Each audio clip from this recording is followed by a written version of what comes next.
News remain in Mexico policy. U.S. set to begin deportations of asylum-seeking waiting hearing T.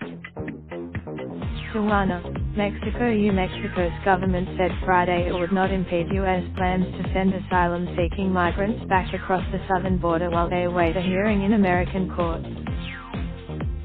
Mexican authorities made clear they did not support the Trump administration's program, but appeared reluctant to pick a new fight with the White House less than 2 months into the term of President Manuel L. less than or equal to Pez Obrador. It clears the way for U.S. agents to begin the new protocols. Even many migrants remain bottlenecked in Tijuana. You just stepped from the border. UN officials in the teeming border city said resources were strained to the limit. The spokesman for Mexico's Foreign Relations Department, Roberto Velasco, told reporters in Mexico City that the United States was prepared Friday to send up to 20 migrants back to Mexico across the footbridge at the San Isidro border crossing to await an asylum hearing. Velasco, however, outlined some ground rules. He said the Mexican government does not agree with the unilateral measure implemented by the U.S. government, Velasco said.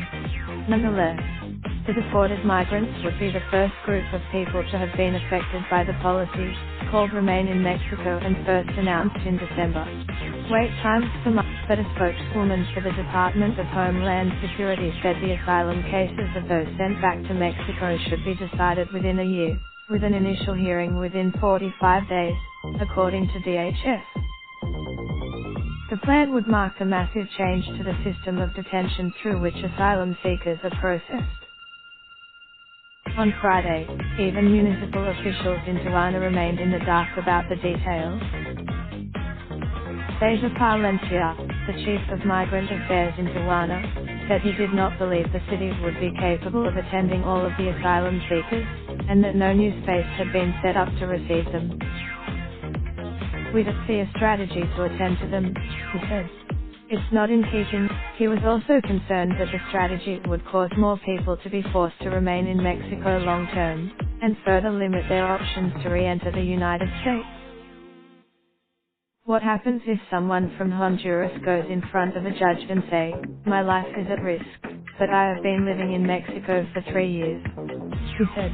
It seems like a mess. Leopoldo Guerrero Diaz, the Secretary General of Tijuana, said that it was the responsibility of the Mexican government to prepare spaces of how to attend to migrants.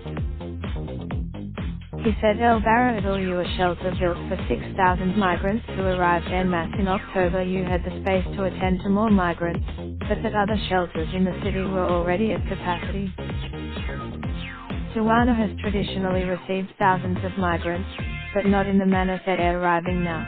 No city in the country. On Mexico's southern border, meanwhile, the country has been dealing with a different immigration issue. 13,000 people who left in a new caravan from Honduras last week are in line to enter legally. Though authorities, yet many could attempt to make the trek north toward the U.S. border to request asylum.